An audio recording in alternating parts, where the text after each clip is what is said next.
Perfect. Okay, so we're recording. It's weird that it updated.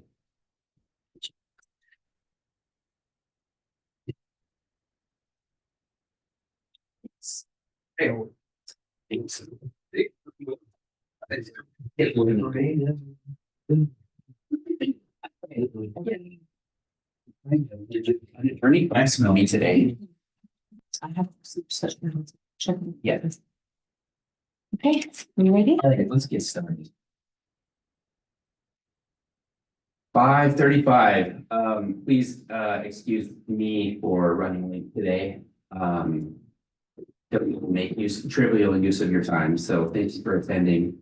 Today we have a training topic on foot pursuits with DC Adams. Thank you for being here. But before we do that, we're gonna start out with a minutes approval. Did everybody get a chance to look at the minutes from September? All right. Can I get a vote to approve the minutes?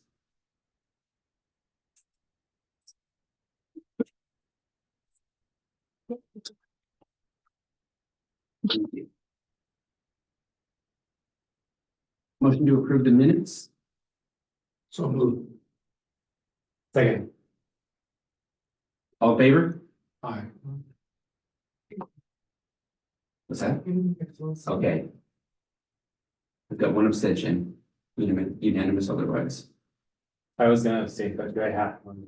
No, I'll abstain myself. Is that also? Two So I can abstentions. second, right? Can you just for the record read out loud the two people who abstained, so the minutes for the mercy sure. of the minutes taker? Yeah, Monique and Clay abstained. Thank you. Thanks, Lisa. All right, opening comments, from the board members and commission liaisons. Do we have anybody who, as commission liaison Yeah. currently? Would you like to start this out? Oh, sure. I was at police commission last month. It was informative. It was nothing, there's, I think, nothing major to report here from the auditor and police internal affair. Your Professional standards. professional standards.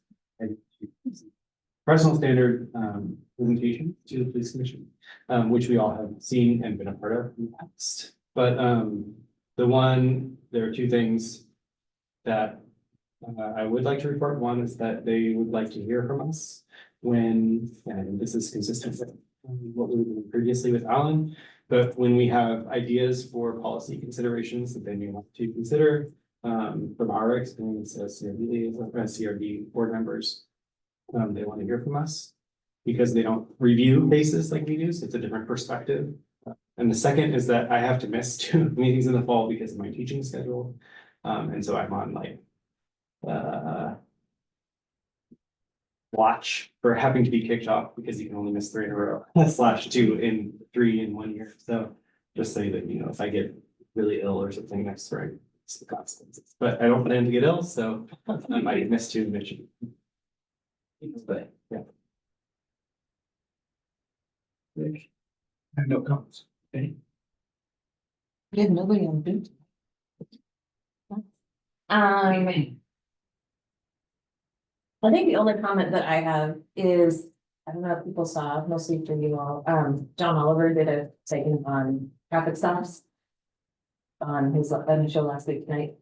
And I just want everyone to be aware of that there might be some like conversations happening around that in our community.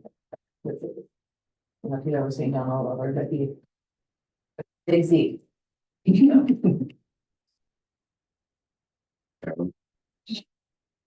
Okay, I have a few opening comments. Good to see everyone. It's been a minute.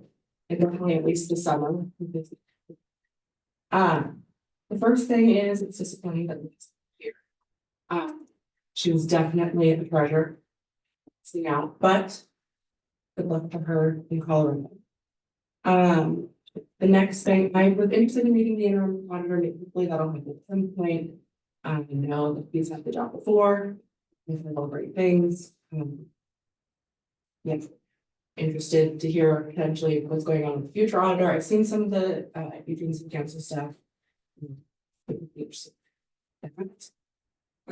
then the Pride in the Park event. Yeah. No, I've not seen. Okay. questions from you. that's okay. I have a couple questions. So I wanted to know. I wasn't there this year, I was studying PLC. But I heard that the first, that counter protesters were able to, they were escorted through the event. I didn't know if that was true. And then, if so, why? And then I'll say. Okay. Yeah, well, let's use the term escort kind of loosely. I came in, I've provided some narrative and training to the board previously on our crowd control tactics. During which we talked about delineating what is a crowd control event versus a crowd protection. Everything related to the Pride event is crowd protection. And so, and I've also talked about the ability for individuals to exercise their First Amendment rights. And up to and including hate speech, unless there's something associated with it that would make it criminal in nature. Regardless of how we feel about any of that, that's all protected. Now, did we escort counter protesters in or out of this area? No. Did we walk nearby and actively keep an eye on what they were doing? Yes, we did. And that's done for two reasons. We provide a visual deterrent to any type of interaction that might occur, first of all. And secondly, we're prepared and we're there and able to respond to any kind of event. So the perception, as I understand it, is that somehow we provided some protection for this group to either enter the Pride or exit the Pride, and that is absolutely not true. Did not. Okay, that's important to know. And through the Pride event, that wasn't, so the rule was, Just keep an eye on things, be a visual deterrent. We're not there to support. We need to be apolitical and neutral. We're not there to support one. I mean, a little bit, it's a partisan, but. I saw somebody being escorted out by security. Okay.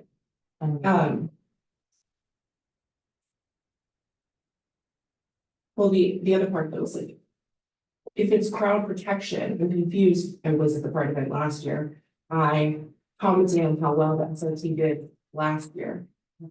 Or this year, it seems everything's done differently, last year they were kept far away. I've heard that's been the case, so I'm confused if there's crowd protection, why they were allowed in, why couldn't they just be kept away? Well, that's a great question. So I will tell you, back on November 1st, I met with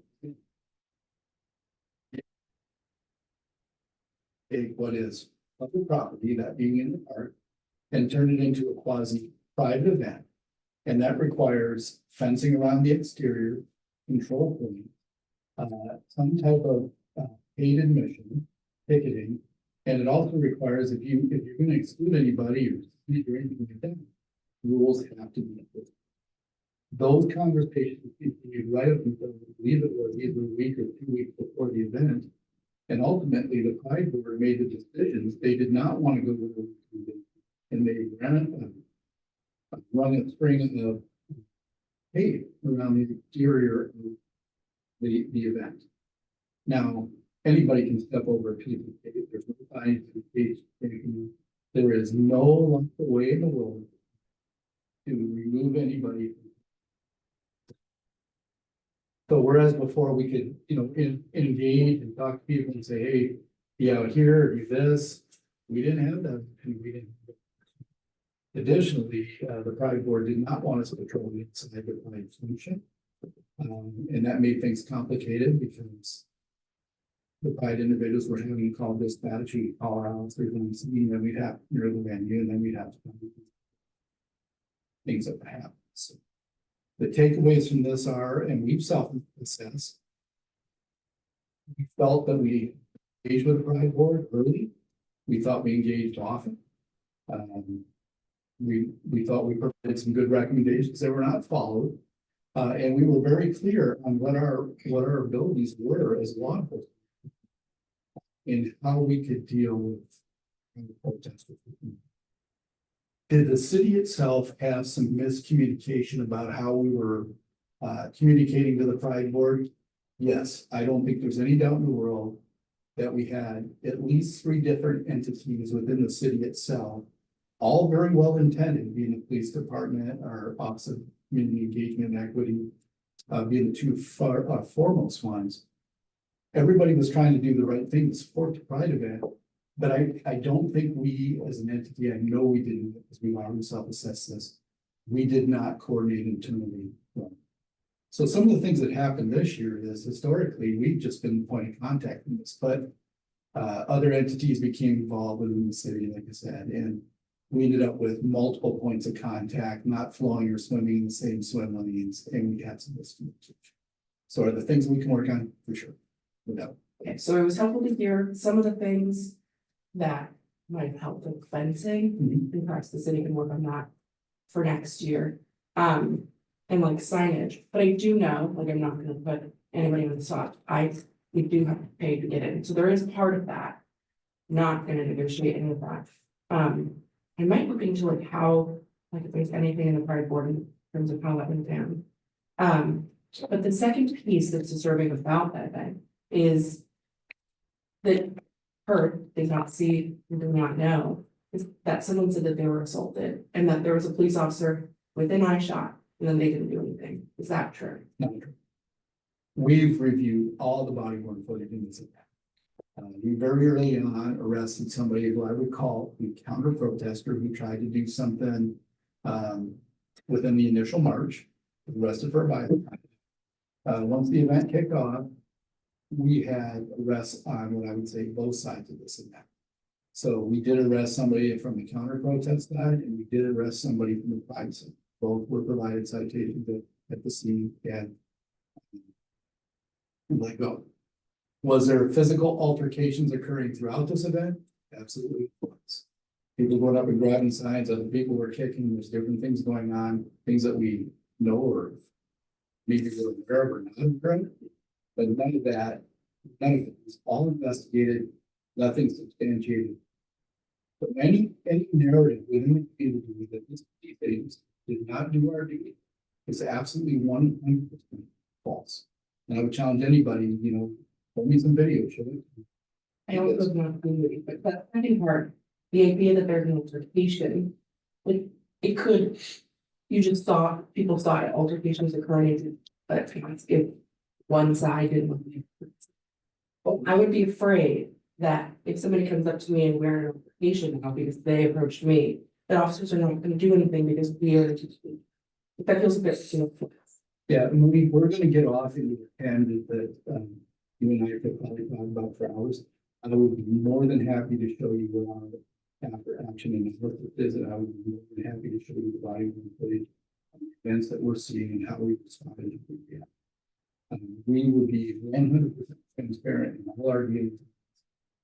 We have, right, and you guys may even hear it, we have a complaint against the government regarding. We have been very. The only thing that is a point that we've not been able to do and substantiate is our allegation or the allegation that there was infiltrated noise from the Tender Pride group that we did not agree. And initially, we do not believe it rose to the level of being within the park that was vetted through our city attorney's office. But there's still some work to do there. But as far as any allegations of an assault, a crime that occurred or otherwise, we are very confident that we did our due diligence. I do think that's important. I've not heard anything other than those things. If anything, this time is. Sure, is important, but I also generally am interested in an update in sexual misconduct. There are 2 cases, and I was looking at the first case file that seems like they perhaps would have of that nature. I wasn't sure if we reviewed those. Those in the party reviewed. So be interested. So one of the ones that you're alluding to for sure has been reviewed by the because I was here to provide a testimony. Okay, so the other one would have to know exactly what it stands on. And we have 2 major events in the department, and the first one was also in review by this board. But that was fun to do. Right, that's what I agree, but they're in the closed case file. That was just it. So I did double checking. I think the first case was the burrito case? Yes, sir. Okay, I don't know how to refer to it. And so I would like to know more. I didn't mean to, did I get the views? Yes. There's another note here. The cases that you're referring to are for an employee that we normally wouldn't review. So I can't rattle off the particulars, and I certainly don't want to be wrong on YouTube, but it's not what you think, and I can answer anytime when the meeting's over, but so it's something different. If I could for a second, I know that the board has reviewed what we'll call the burrito case, and we've also reviewed the adjustment of the duty belt case. Those are the two that I've been associated with and provided testimony here. I know we've reviewed this. That's all for me, sorry. No, it's good. Thank you, Andy. I just also wanna, shout out to Leah. Her absence is felt, but also shout out to Rob, Lindsay and Beatrice for, running a tight ship. I appreciate y'all. We all do. And Vicky too. I'm sorry, Vicky.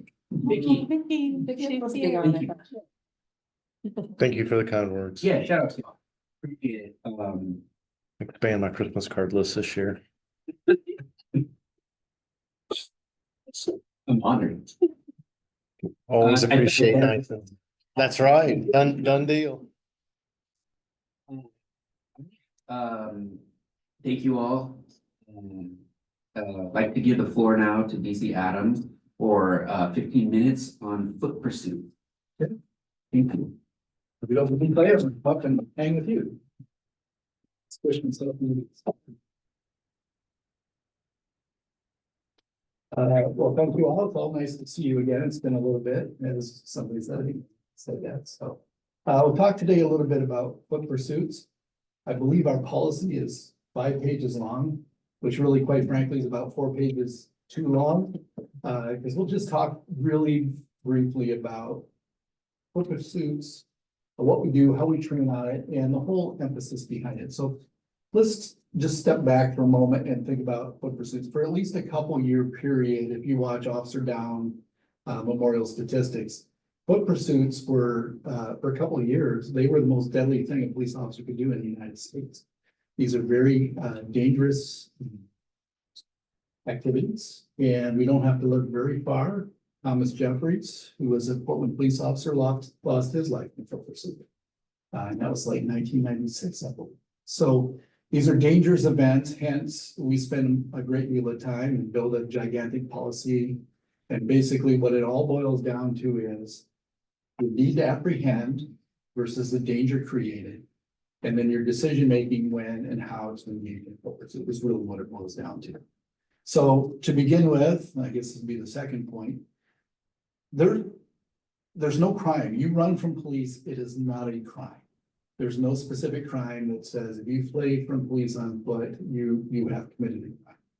Now, hopefully you would think that somebody that was running from the police probably did something and we haven't figured it out yet, or some of the time we know exactly what it was, like the case we're gonna hear later where it's involving a stolen car.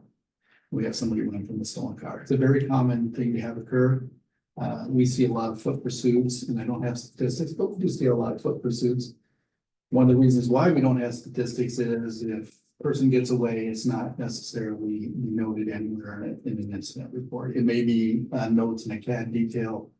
So it's very difficult for us to get exact understanding of what a foot pursuit happened. So right at the very get-go, somebody runs from us. One of the things our officers are doing and we're trained to do is immediately assess the situation. What is my need to apprehend this person? Are they running and I don't know why? You shouldn't be chasing.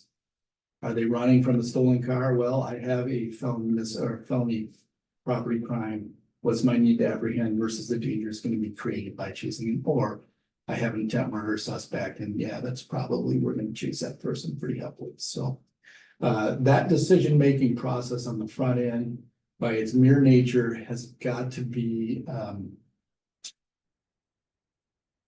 you can't super scrutinize that.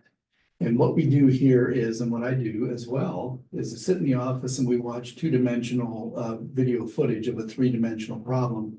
And we really never get the grasp of everything that occurs, and it becomes very benign. So the decision-making on when and how to engage a foot pursuit has got to be left in the hands or the feet, so to speak, of the officer on the scene, making those split-second decisions on, should I chase, shouldn't I chase, and what am I chasing for? And then getting that information over the road. The nuts and bolts of a police foot pursuit, when you're chasing somebody, one of the things you never want to do is you never want to run directly behind the suspect. You want to be offset to some degree. Because if that person immediately anchors their feet and turns around to fight, guess what? You're not where they think you are. So that's the number one thing we learn about in training is you don't want to run directly behind an individual. Second thing, and probably the most important thing that relates to a foot pursuit, as soon as you lose sight of an individual, it's time to stop the foot pursuit. And if you look back in the Thomas Jeffries incident, he was chasing the guy went into the backyard, snuck around a corner, waited there with a gun. Officer Jeffries ran in the backyard. He was assassinated, ambush style. So, you know, we learn these lessons that as soon as that individual's out of sight, it's time to shut it down. Set a quadrant around where the individual is, bring a canine, we track with a canine, and we're highly successful at finding people using the dog. And it's a safer manner in which to go after people. At the end of foot pursuits, there's nothing in policy that really addresses this, but how do you conclude a foot pursuit? Which is really interesting, you know. It wasn't too long ago, you run up behind somebody and hit them with a taser, and that worked really good. Until we realize that people are running at velocity, you hit them with a taser and they fall and hurt their head or hurt themselves, and this is just dumb, it doesn't make any sense, right? So we've evolved kind of back to where it was when I started in law enforcement, and that's just physical brute force to push somebody to the ground. But you have to be a little smarter with that as well. So what we teach is, you want to run up beside, I'm gonna give a little trade secret away on YouTube, but I don't think there's anything super secret here. You're gonna run up beside an individual to some degree and you want to push from an angle. You don't want to push directly behind. Pushing directly behind, somebody can grab their footing still, they could stumble forward and grab their footing, or more likely is they're gonna wipe and they're gonna hurt themselves and you're gonna come tumbling right over the top of them because you're right behind them and then you end up on the ground in a fight. So we want to come from a side angle, we want to push from the side and launch somebody in the direction that they're not anticipating. Reduces the likelihood of injury, certainly reduces the likelihood that you're going to be entangled with them and fall to the ground into a fight. And it just naturally creates distance for what would be the final piece to this is. And what we see in some of the mistakes, I will call them in this incident, we'll review later, is we immediately go forward, we get into some type of physical confrontation with somebody on the ground. So remember, if you peel back, if somebody's running and you know the reason and you're chasing them, so probably a good reason, you push them to the ground, that's the time that you want to create distance. And then you cover with whatever the tool would be. If it's, you know, if you're dealing with a violent felon, wanted for a violent person crime, yeah, it may be the case. If we believe they're armed, that may be the case to go with the firearm. Maybe it's a taser, maybe it's something else, but create distance and wait for your cover officers to be there and then do a massive race. Here's the thing about foot pursuits. We could go into a room and I could draw it up on the board and we could go into a gym and we could practice, put mats down. It's kind of like a high risk traffic stop. And if you guys haven't seen this, this is kind of funny. So cops will draw on a board, you know, this is where the car goes on a high risk traffic stop and this is how you do it. You call everybody back and it looks really perfect.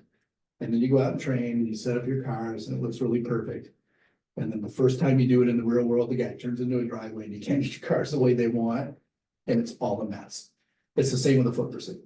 We can plan and prepare as much as we want and show the, you know, this is exactly how you do. And as soon as you start chasing people, it's all off. It's all situational and it all comes down to decision making at the time, what's in the best judgment based on the totality of it. So in a nutshell, that's what we're dealing with when we talk about foot pursuits.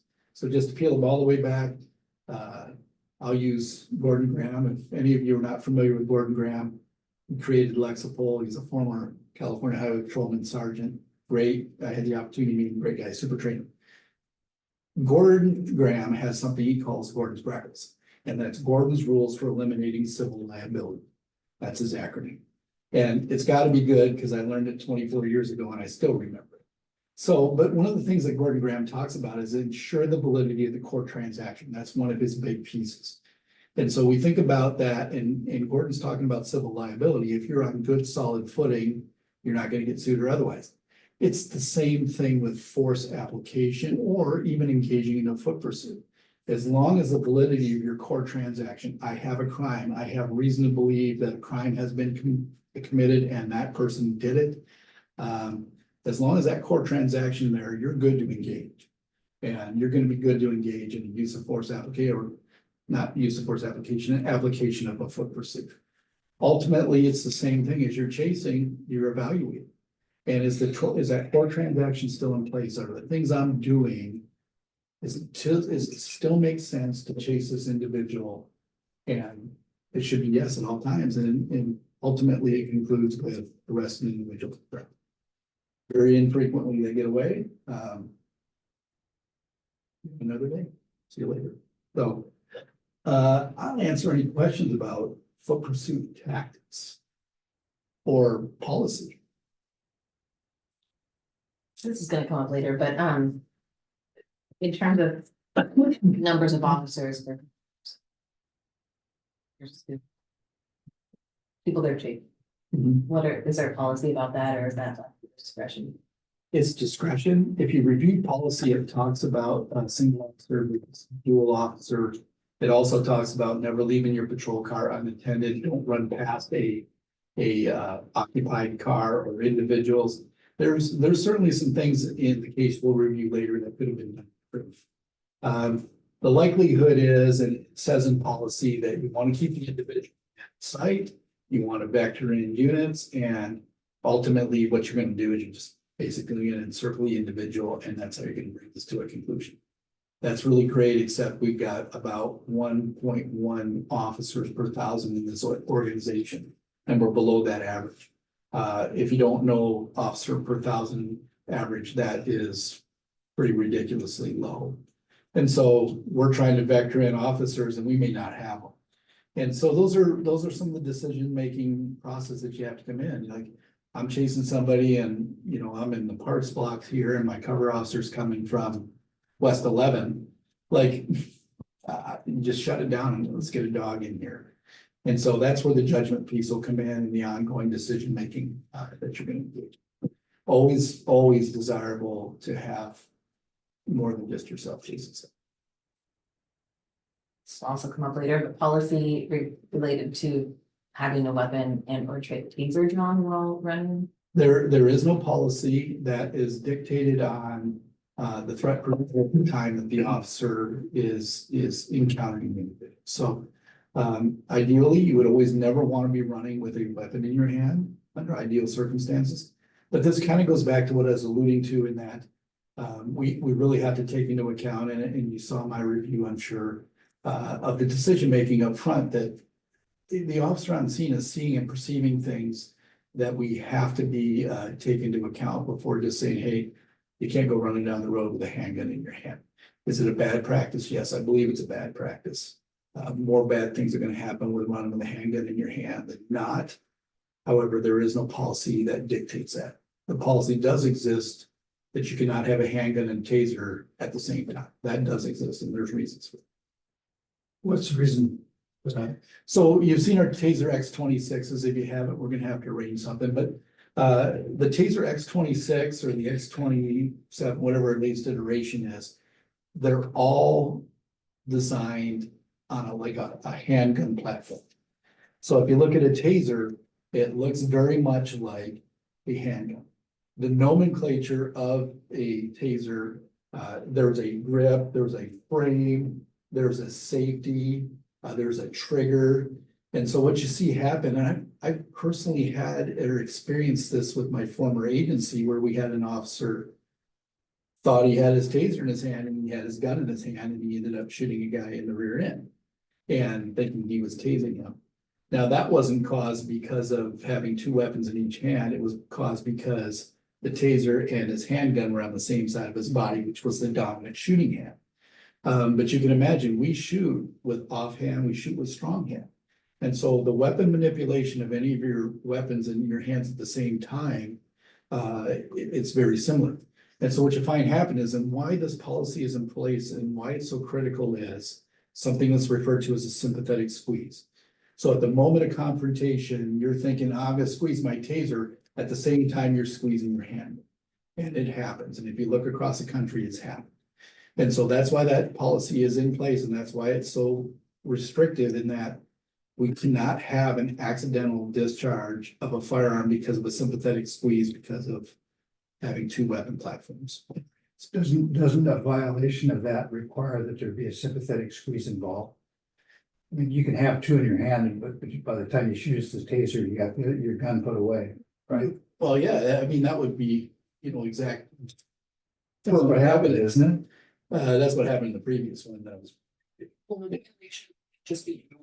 That's why the policy is written in that manner to discourage and keep our officers from actually engaging in that.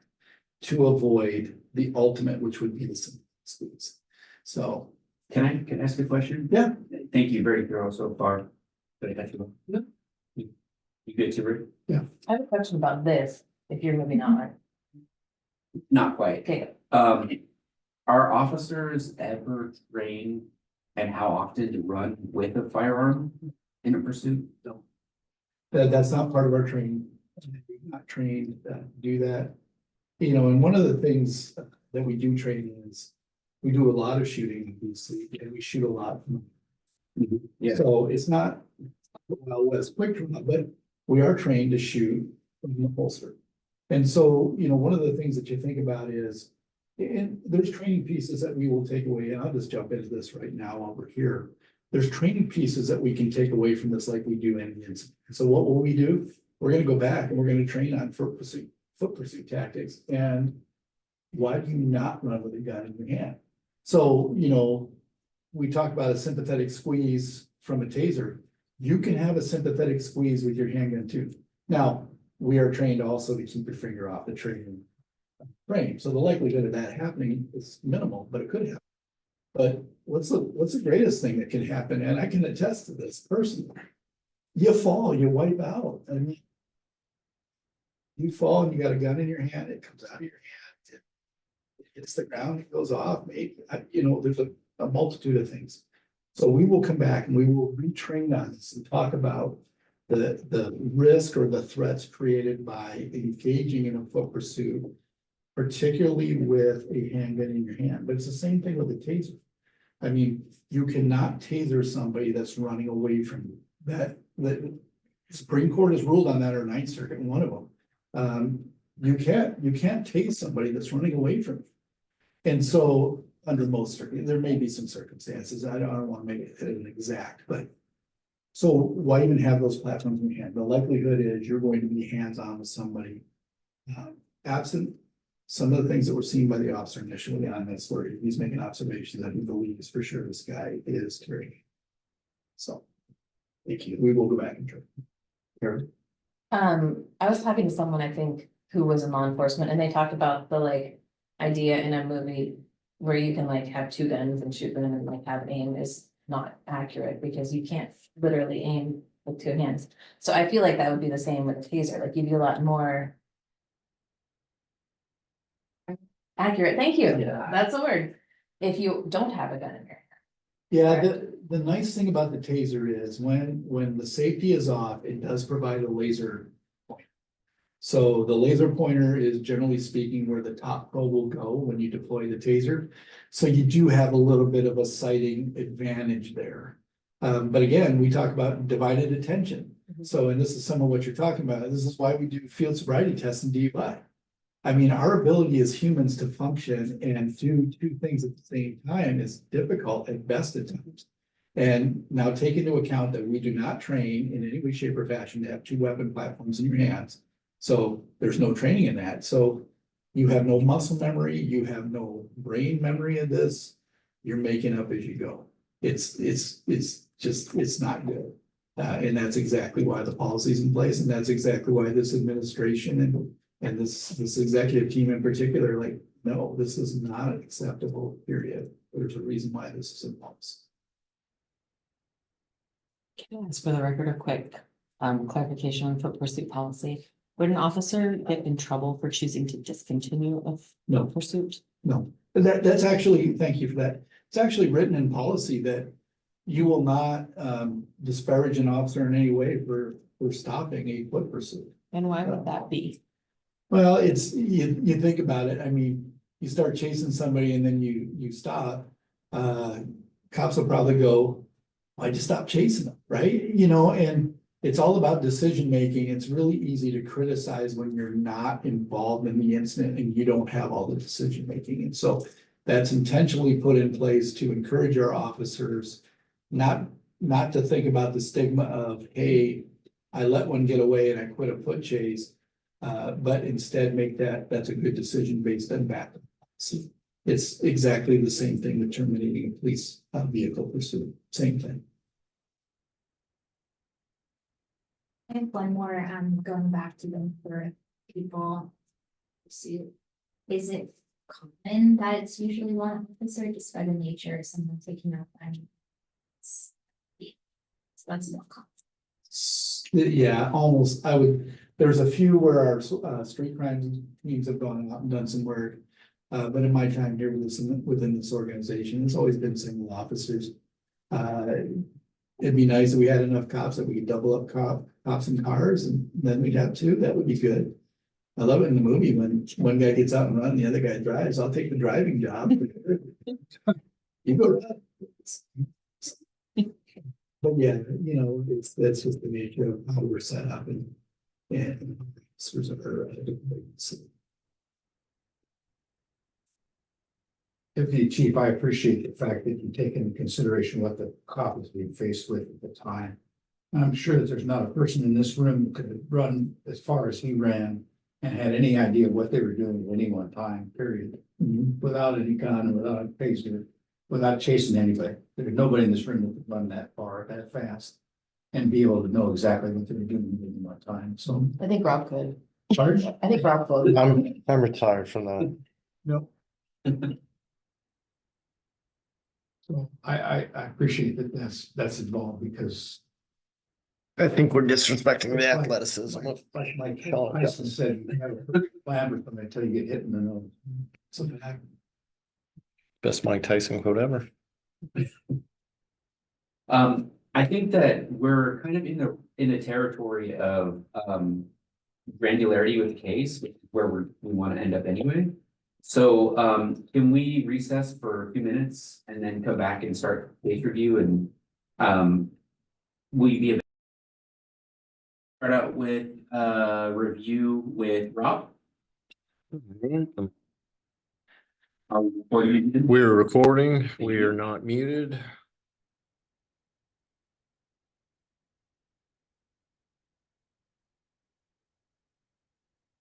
So we've got our case summary and take it away. So our case review is for allegations regarding judgment, foot pursuit, and taser use. So the summary of the facts: on April 6, 2024, Officer A observed a suspected stolen vehicle near the intersection of West 8th Avenue and Adams Street in Eugene. Officer A observed two occupants in the vehicle, suspect 1 and suspect 2. And note, the officer did not know the identities of suspect 1 and suspect 2 when he or she made the initial contact.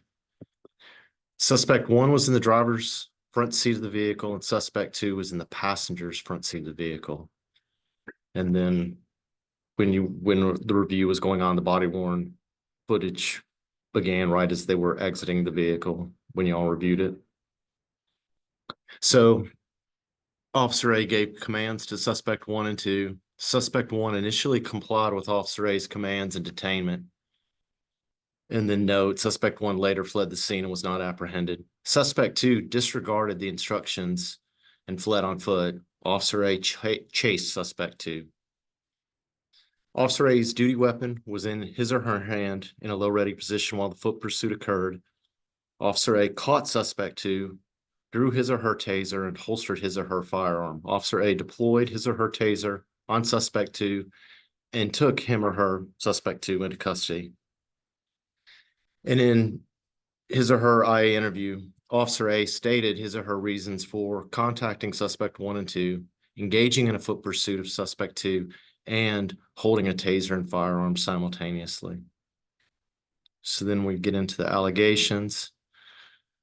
So the first allegation was judgment, that Officer A displayed poor judgment during his contact with suspect 2 and suspect 1, including but not limited to contacting them without cover, running after suspect 2 with his or her firearm in his or her hand, where the risk of doing so outweighed the potential benefit. Second allegation, foot pursuits, that Officer A initiated and or continued a foot pursuit in violation of policy, including but not limited to the following: that he or she was acting alone, that pursuing suspect 2 left suspect 1 unsupervised with the stolen vehicle, that he or she pursued suspect 2 into a highly populated area, increasing the danger to the community. And then the third allegation was use of taser, that Officer A held both his or her taser and his or her firearm at the same time when lethal force was not justified. And then for the allegation, so in this, I'll break it out more in the next slide, but so chain of command, and I'm specifically referencing the deputy chief as the top of the chain of command in this. So it's agreement between the auditor, the top of the chain of command, and the chief for the judgment within policy, the foot pursuit sustained, and then sorry, I made a mistake right there. Yeah, the taser. So then the in the bottom of this slide, the chain of command. So the sergeant and the lieutenant actually recommended the 3 allegations to be within policy. Then it went to the captain, and the captain recommended 1 and 3 be within policy. And then when it went up to the deputy chief, then he changed, as you saw on the final slide. And then these are the materials that we provided for y'all to review. And then I'll let you guys take it away, and I will stop sharing.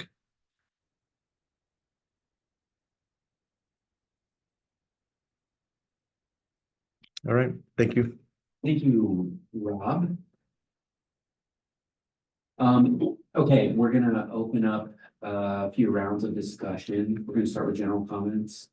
And just as a reminder to myself, as much as anybody else, we're gonna try to refer to the officer as Officer A. And then also, what kind of language do we want to use around, do we want to do the suspects? That's typically, Okay. All right. Carolyn, are you good to start us off, or is it Rick? Actually, it's Rick, since Clay opened this up. I have no general comments. Okay. At this time. I'll reserve my comments to the other specific items. Thank you. I'm gonna do what Rick is doing and reserve my time.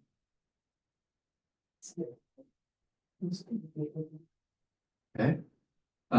Since I've been peer pressured into not having any.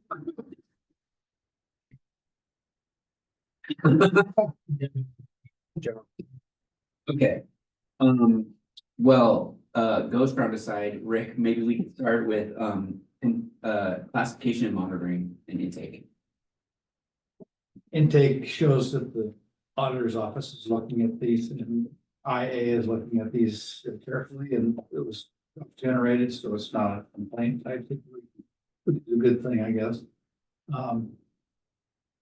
I have a problem with the allegations and that we need to concentrate on making sure that they're specific, not open-ended. Specifically to the allegations, say including but not limited. Those are bad words, legal allegation.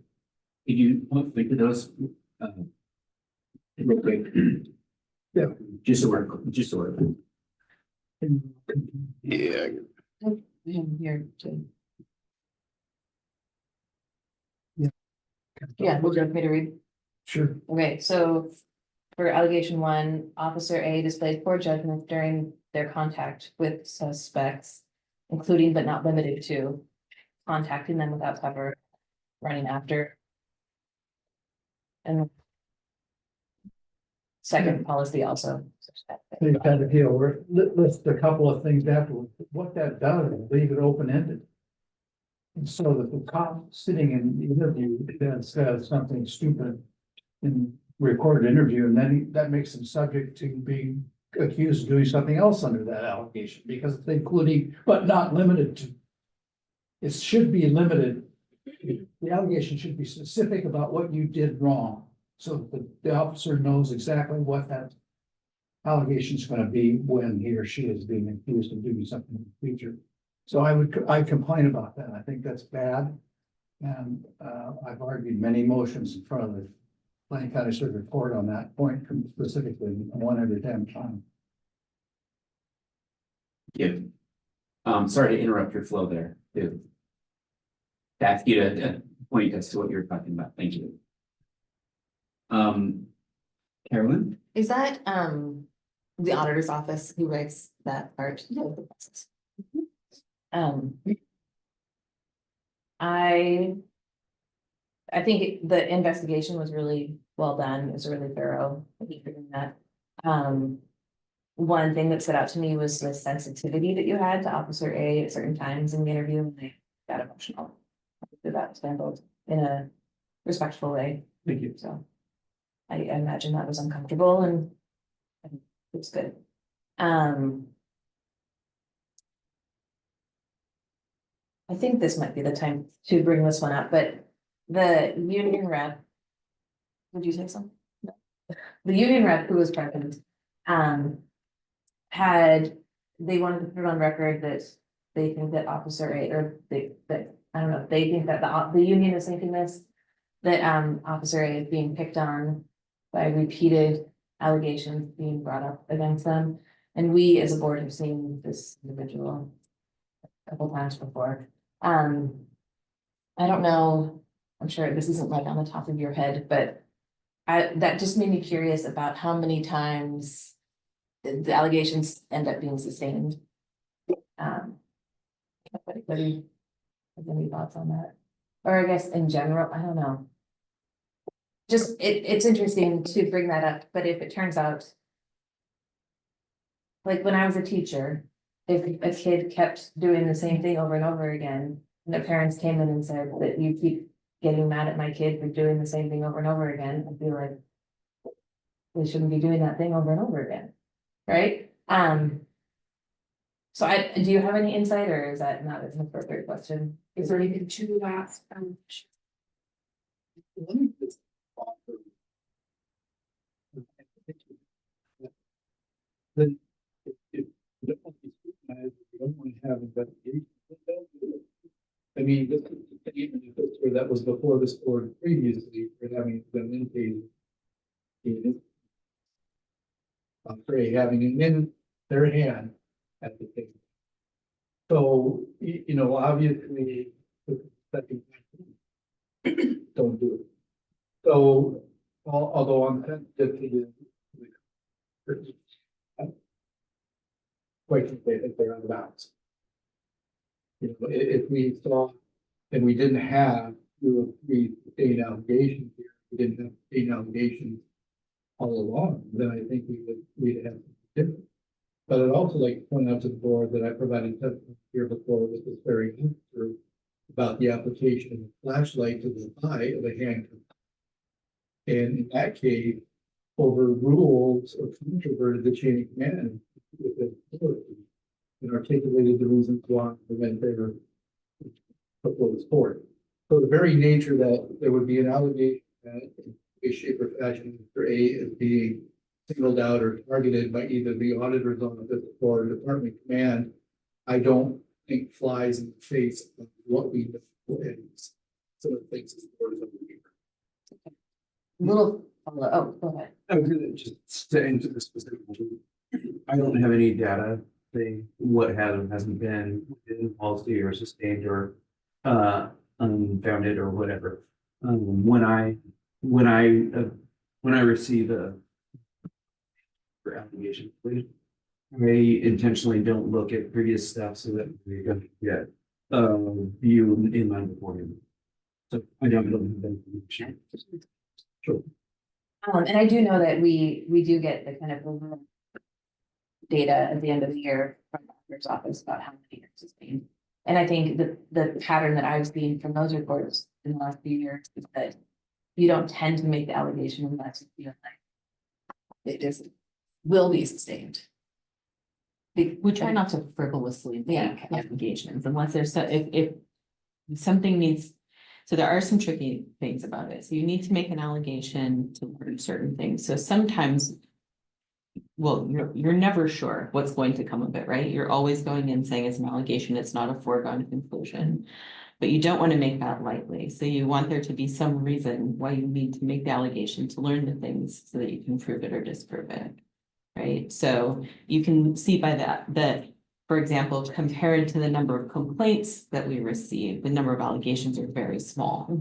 So it's certainly not just a complaints go straight to allegation. There's a robust process in between to make sure that the allegations are being thoughtfully considered. It doesn't mean that we always think that they occurred, but we may need to be able to gather evidence through the process of leveling the allegation, interviewing everyone, conducting a complete allegation to prove or disprove them. So I guess I'd be careful to say that we think it happened. I don't think it's that so much as that it requires a thorough investigation to determine whether it did or didn't happen. Right. And that we don't take that lightly.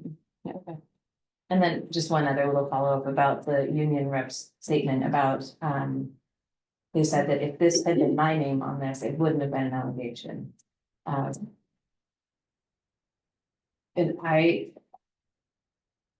took umbrage to that as part of the system that is hopefully making that not be the case. So I want to just kind of go on the record and say that after being on this board for 8 years or whatever I am, I don't feel like that is the case. I feel like IA investigates things that look like they were done improperly, not dependent on who it is. And also the whole process. Can I offer one thing? It's not completely uncommon for a union representative to, or their attorney to make an objection or put it on record or make a statement, and we're gonna allow that. It doesn't necessarily mean we do anything different than finish the interview or the investigative steps. So, but it is part of the process to allow them to put that on the record. Oh, I'm pro-union, it's fine, like, Yeah. it's cool. Okay, that's it for now for me. Would you mind if I just offered a comment? The offer we're talking about. Top 5 in the organization. Having a great. Answer A is going to come across. With greater prevalence. Be it use of force or just sheer contacts or otherwise. It's because of the nature of the amount and volume of work that officer does. No question about it. Why? I'll tell you, he just got a knack for police work and he's got a knack for finding stolen cars, people that are wanted. I mean, I'll tell you, I've been doing it for, well, it's about 34 total years now. Just some people just, for whatever reason, they just have that, whatever it is, and they can just drive down the street and any other cop will just drive past out and they go, oh, wait a minute. And it's just on from there. So I thought it was important in light of my comments that throw a little context out there that there is awareness between the chief and I at the executive level that when you have officers, they're going to go out and generate higher volumes of activity. They're going to generate higher volumes of use of force. So like essentially you are not upset with with them for being like.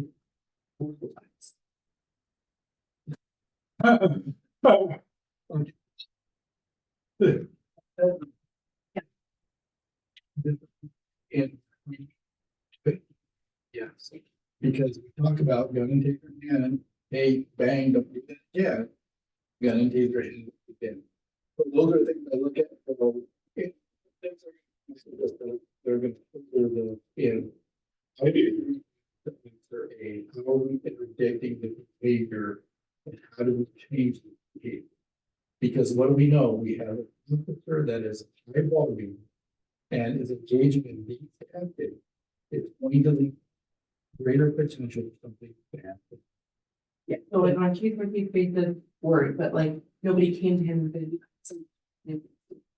But like self. Raised. They raised it themselves. The idea that. Yes. Thank you. I just had two different questions. I don't know the process enough to know who. About some of the language. Just to clarify the judgment allegation, where it said point of contacting that they uncovered, was contacting meaning like, parking and approaching the stolen vehicle, not the initiation of the pursuit. And then the other one was, it caught my attention just in this kind of reading on just a taser. That it seems like the issue in writing is that lethal force was not justified more than that the firearm and taser were, being held at the same time.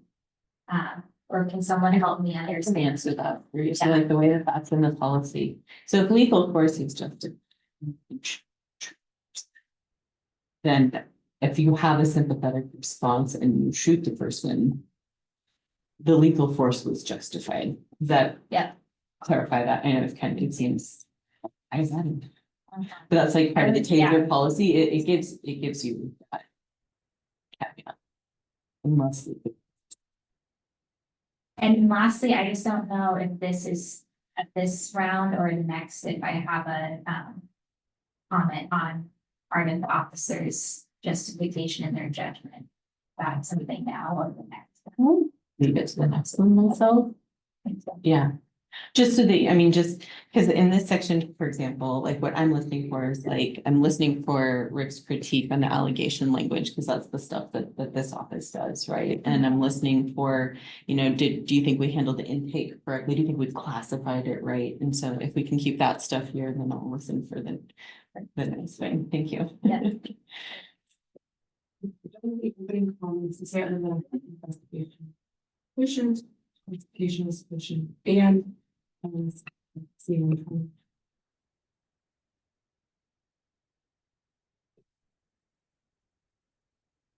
Yeah, I think that the classification was appropriate. I'm thankful for the investigation.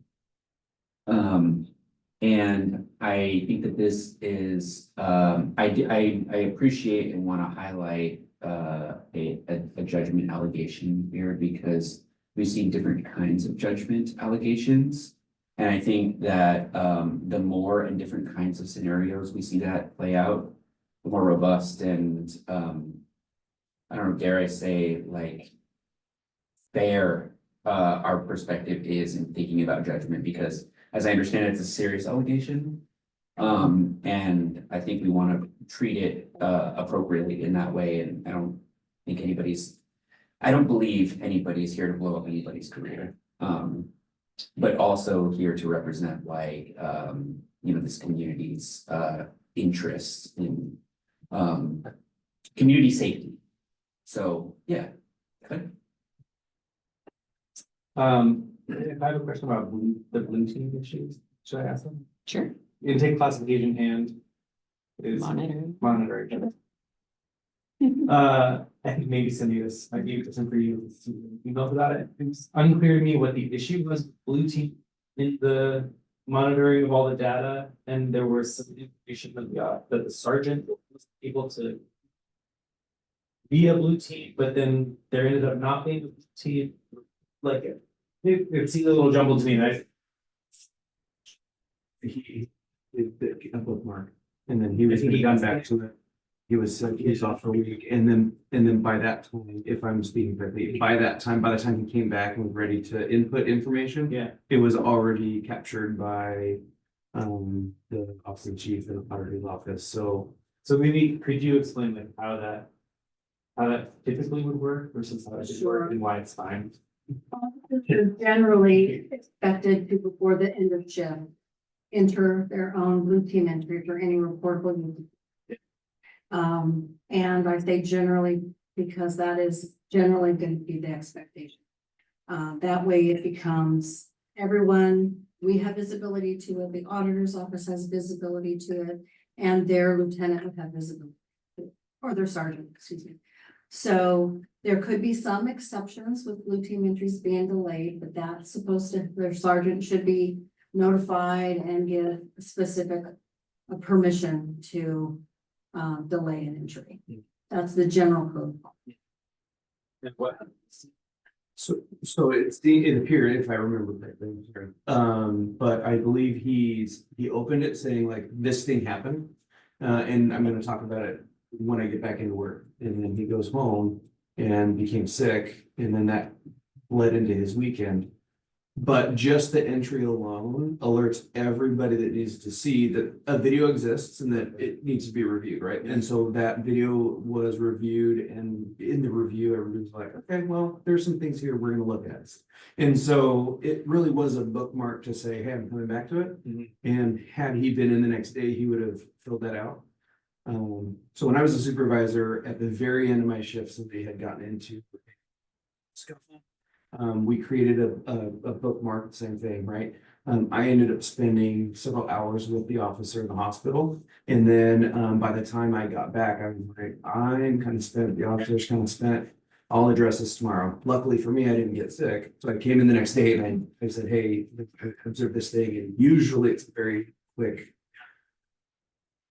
what I observed, but in this case, basically he had created it, and then the observations were already kind of made, and the things were in motion, so we just kind of picked it up from there.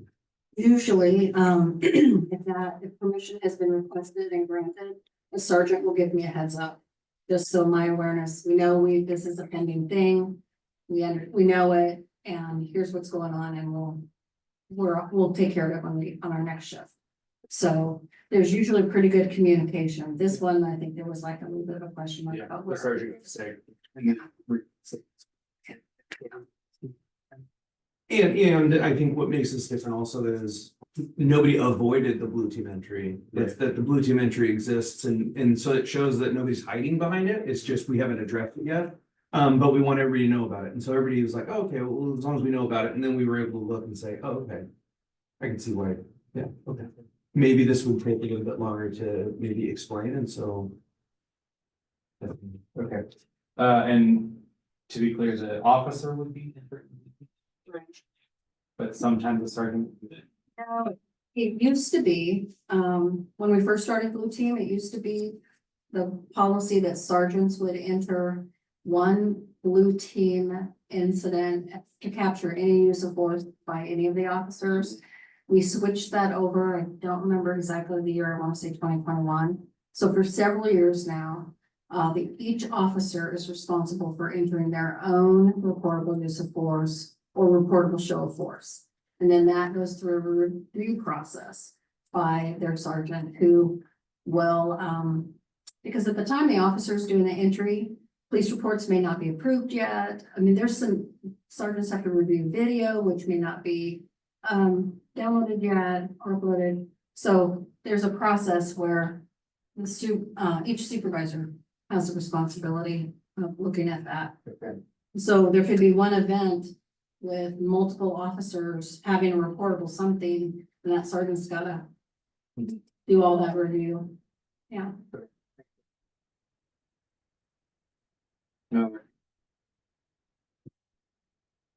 Okay. So Carolyn, we get us started on the round of discussion concerning department policies, practices, and policy/training consideration. Okay, you all know me well enough to know that I will ramble and not make a lot of sense, but stick with me. So this one really. This was kind of a weird one, especially listening to the interview. okay, I feel justified in armchair quarterbacking here. Because I felt like Officer A, armchair quarterback the entire. They were talking about previous things that had happened and why that led to context that we thought. That they thought would be, you got me going on these. They thought would be pertinent to the discussion. I think my main point is going to be the idea that I'm not a mental health professional, but it seems as though this officer has a bit of a hero complex and also some trauma that maybe hasn't been worked through. And that combination as a citizen of Eugene makes me a little bit nervous thinking about officers out and about. I do like that. I appreciate the context that this officer does tend to be really vivid and finding things and intuitive. That does give me some comfort, I think, after listening to this. I remember we had the previous deputy chief come and give us a training about mental health. And is this accurate? Was it? It was the one Stacy. Yeah, Stacy came and gave us a training about what's offered to officer, how they access it. And it seemed like it was like a big thing for her. Is it still a big thing that It's like there was a. is it still kind of a big point? Thinking about peer support team, Maybe. peer support resilience. Oh, we're doing the pandemic. So it's well. And so we think about. I'm talking about as a working. Okay, we have a peer support team. We've received additional trauma training. And simple little things that we've updated our gym. We're utilizing, bringing in specific.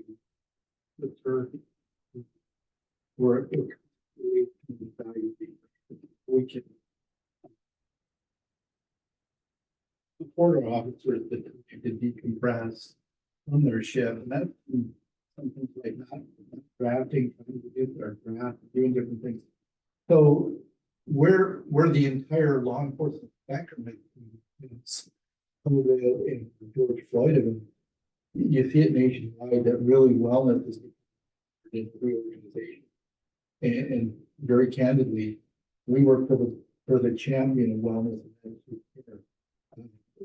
So there's a lot of things that we think about, infrastructure like treadmills that are deaf, ergonomic furniture. How do we engage with our officers?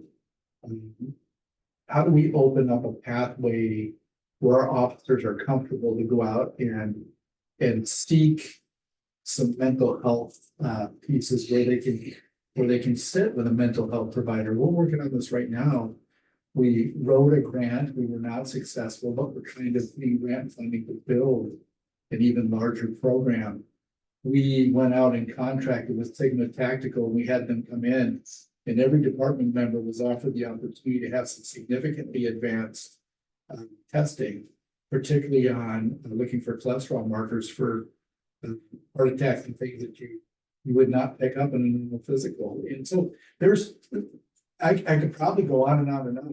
And the guy, the chief is really the guy who can come to this the most. But this wellness is centered on every one of our discussions. Anytime we're making any type of an organization, each thought process, everything we're doing, everything circles back to what is the ultimate impact. And so this is a very difficult job. You guys,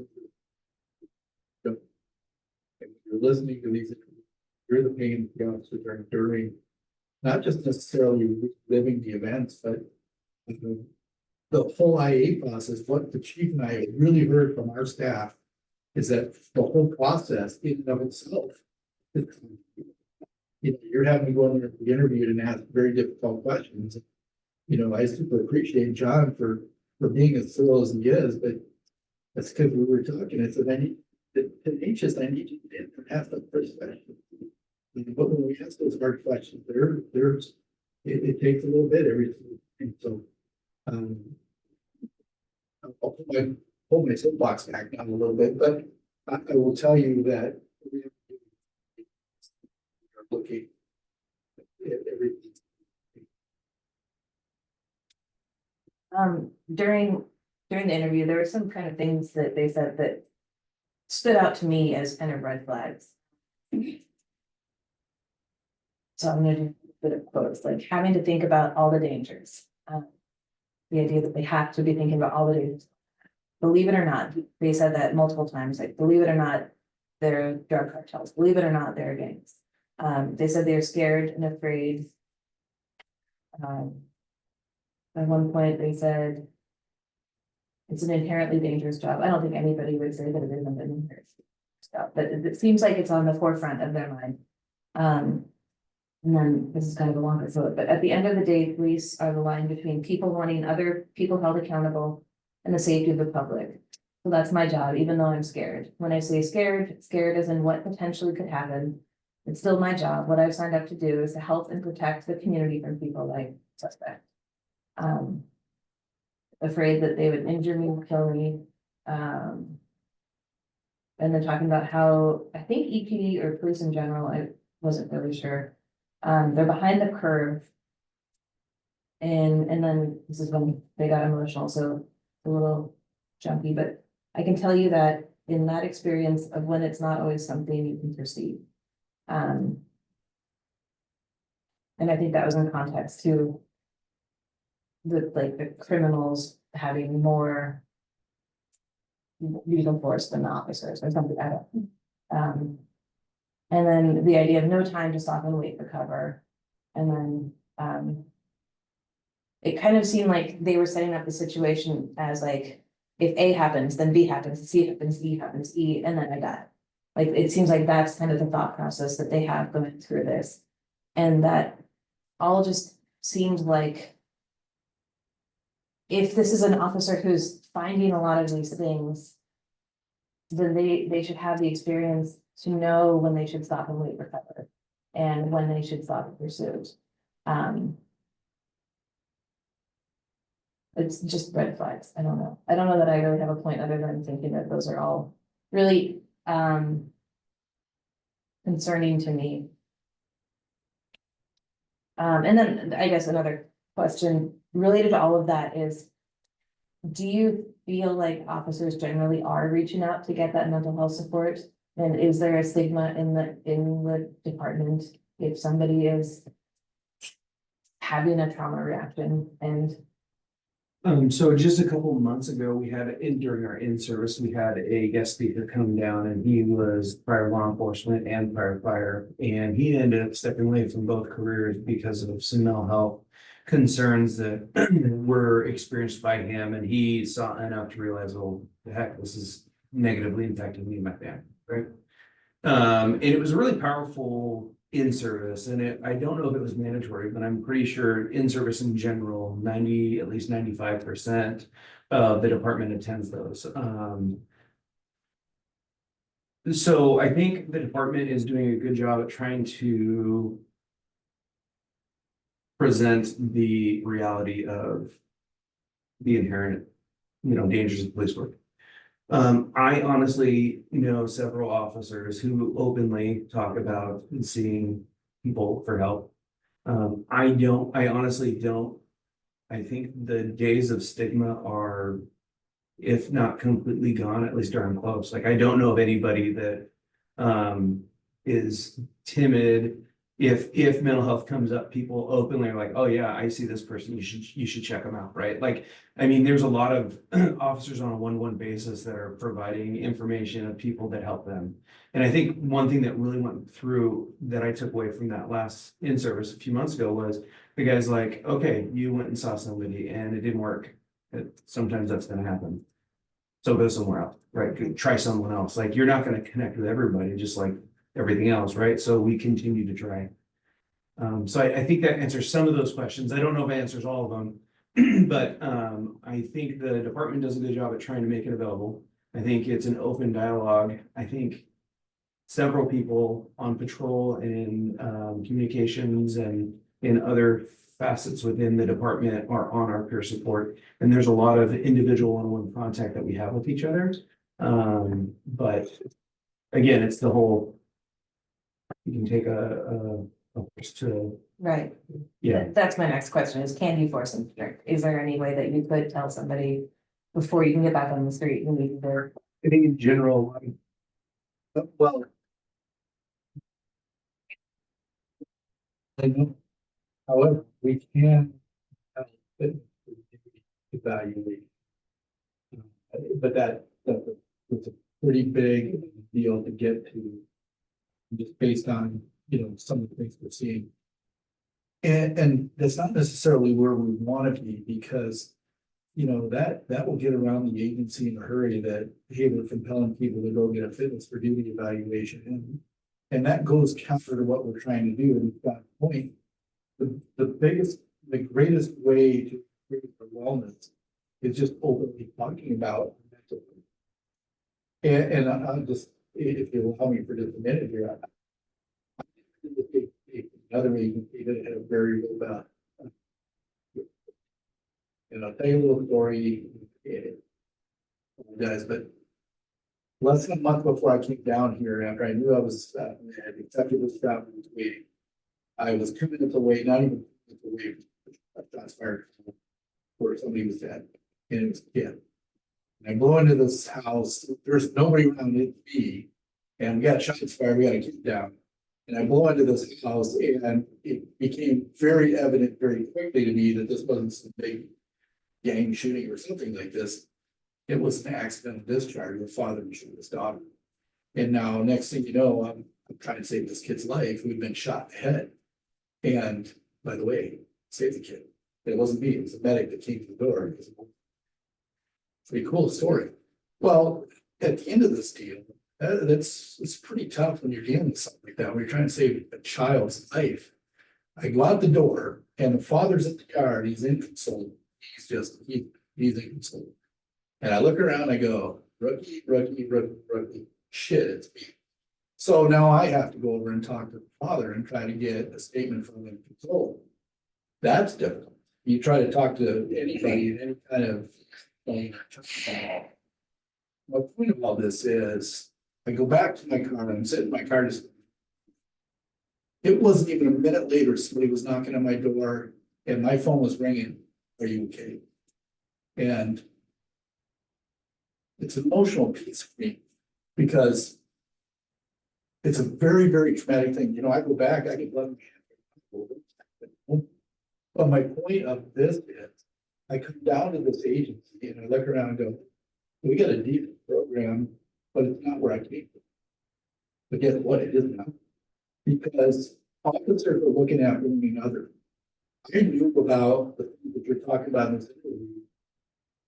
The officer told me that it had either been in the interview or had already, for whatever reason, knew about it. And everybody was waving the flag going, hey, wait a minute, look at this. And that's where we as an organization, where it's not an individual that's having to pay help. It's the people that are around you that are going, hey, do you need help? And I can help. And that's the culture and environment that we've enhanced. We've taken it to the next level, and we're continuing working, and we're going to get it. We're going to get it to like the premier level if it's not there already. And that's the ideal goal for this organization. So don't mean to digress on what the training topic was, but this is an important piece to talk about when we're raising mental health system awareness for our officers of the organization, which there was nothing important to this organization. I wanted to share that so you guys know where we're at, where we're going, and what it looks like. This is the stigma of 1960 marijuana. You don't talk about in 1970, maybe started, maybe it wasn't talked about then, but it is freely and openly talked about now. And there is resources are filled with this. We feel pretty good about where we're at, but we haven't completed this journey. We've got a ways to go still. So anyway, that's that. Yeah. Thank you. I don't, in terms of policy, I don't think that they have two things either, so I feel like we've already. I'll just say, as a mental health professional, I deeply appreciate this conversation and, I appreciate what you brought up and I had noticed that as well. Also, I think being new to this board, I don't often watch body worn footage, so that was new to me. It's hard to know what's typical or not, so like this person getting emotional in the interview, didn't know if that was common or not. But something stuck out to me. I think with the body worn footage, another big emotion that I noticed that stuck out was just by the time the officer reached the suspect and engaged, and then the treatment of the suspect in traveling back to walking back one card was really rough, and I'm like, maybe that's just how cops interact with suspects, and obviously the officer felt like this was a dangerous person, but as a citizen new to kind of seeing behind the curtain, that was really jarring. To interact with, especially because I don't know that the suspect had really seemed aggressive for the cop at that point, just kind of. So that was just kind of educational, I guess, for me to observe. And then the other thing that stuck out to me as the officer was describing their judgment, which I'm hearing judgment allegations are complex and also new to me. But there was reference to what made the officer believe that this person likely had a history with illicit drug use or interactions with that, but there was no comment or evidence that this individual was currently intoxicated. So I just wondered about that kind of assumption and how that played into how the officer perceived the suspect and being aware of stigma and just kind of how that assessment flavors their interactions without being based on what seems to be.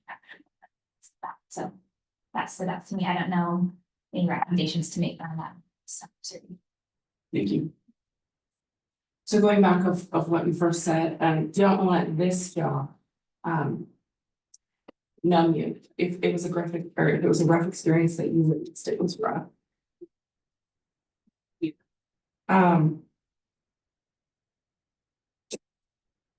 In terms of policy, I like the policy. I don't know that not every that we do. Obviously, that's the adjudication. Obviously, with respect to the second two, the foot pursuits and rules of teaser. Thank you.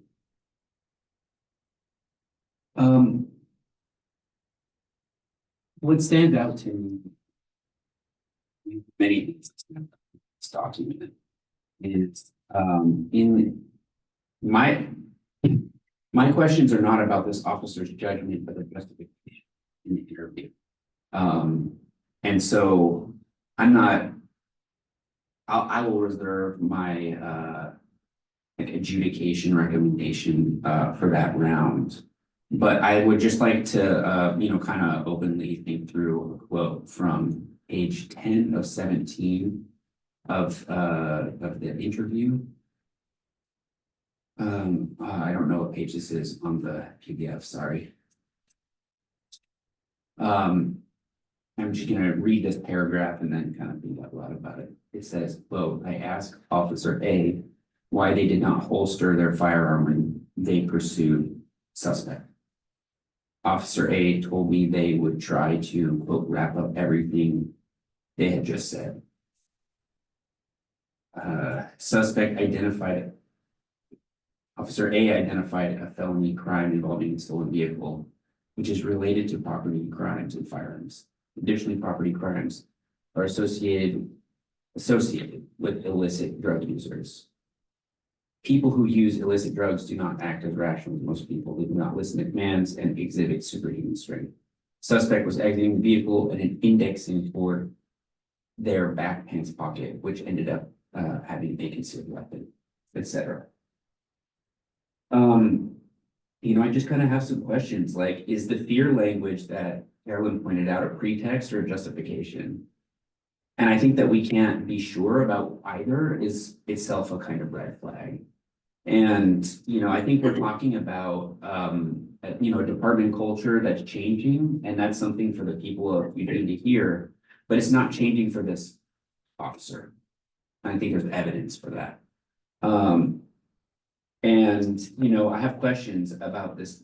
It seems like there's a discrepancy in the status of the stolen vehicle, and that seems to be a kind of like important point about the justification for a pursuit, as Brittany pointed out, these assumptions, property crimes associated with illicit drug use, that don't really hold up, in terms of like, if you're gonna make a snap decision based upon that, I'm not gonna armchair quarterback. But I am going to look at it in a kind of interview where they might be justifying this kind of behavior. So I really do think that it should be commended for the like wide scale changes that EPD is looking to pursue. And in terms of taking officers' mental health seriously, I think that that is in the best interest of the people of Eugene, and thank you. But this is a problem, and it continues to be a problem. And I mean, I believe Officer A believed they were in real danger and that this was a fight, flight, or fright kind of situation. But why pursue? Or if this is as dangerous as they said, why is this a fight or flight response or a seeking a fight response? And the fact that we're continually debating on whether this is or isn't, to me, is a kind of evidence that this is a pattern that is unacceptable for the best interests of the city or the people here. So I think more so than normal, I'm kind of pissed about this keeping, coming back up. So I also don't like that when they said, I forgot whose question it was. If it was normal to be trained, if there was ever training on running with a firearm, and Officer A kind of didn't answer the question, but said, well, I've been doing a lot of SWAT training. Forgive my language, that's bullshit. So I'm not questioning their judgment, I'm questioning the justification, which I don't know, I was telling you something, Clay. Questions. Maybe just to piggyback off of that thinking, I think the concern that I have is that the officer articulated a really severe sense of danger. And in that case, you would hope that the training would lead toward, or like the policy, probably not the policy, the training would lead toward trying to pause as opposed to immediately jumping into action, because what I think happened was then there were blinders on and that person was really focused on one outcome. Sorry, the officer was focused on one outcome and sort of disregarded bystanders, disregarded a subject, disregarded a vehicle that was left behind, went in front of a suspect that could have also been armed or dangerous, had their back to that suspect. So, I think in the interview and, the text from that officer, they are articulating a real sense of danger, but not maybe taking the next step. Next step should be probably taking a step to protect yourself, the community, before taking action. And so you're talking about how training is going to be impacted by this case a little bit, especially, 2 weapons in either hand, for sure, but also that just decision making. I do question I know that judgment's a really serious accusation, so I understand that it's sensitive, but I do question that judgment and immediately going into action. And just talk about their dangerousness. But that's for the allegations or for the findings part. I guess to go back to Brittany's question, I would like to know if in the room of professionals who deal with this, from multiple perspectives, if, handling as we saw in the video, once a suspect is in custody, seemed within training and within desirable outcomes, just from your perspectives. Or if there were questions on either side about that. Well, I gotta be candid, I didn't watch past, I didn't. Okay, yeah. I'm gonna have to go back. Going from the, I just watched the fourth. yeah, So is the question, was it acceptable within policy or is it desirable? Desirable. Is it trained, would that be part of training? Once a suspect is in custody, not being able to see the entire physical interactions. Not being able to- How close the person is. I don't know if in your review that caused concern or if you felt like that was. So from your review, did it cause concern? It's a From good your question. review, eventually. Specifically, in training? Well, I think I'm bringing up what Brittany was mentioning about handling the suspect from the ground to the car. It was, yeah, what stuck out to me mostly, I think, was walking to the car Yeah. and like verbal interactions. And I think at one point, the suspect fell to the ground again, and it was pretty rough, and getting the suspect back up, and the overall video footage of that walk was really jarring. I don't remember specific parts.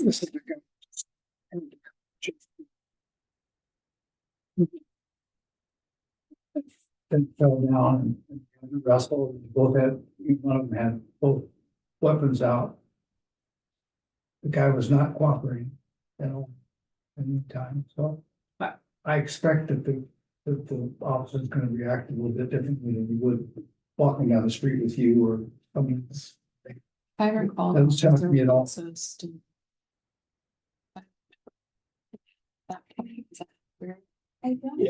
It's been a while since I can say that it didn't.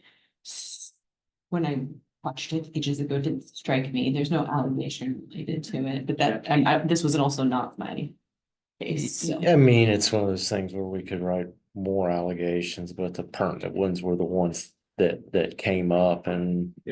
Well, so I guess my thinking about that is that I thought that the verbal communication was actually pretty good between the officer and the suspect after a certain point, and actually during the chase, even how calm the officer was when they saying the things that they were saying, like people get tased, a little more informally, but still not wild. But I think we should have a standard for once a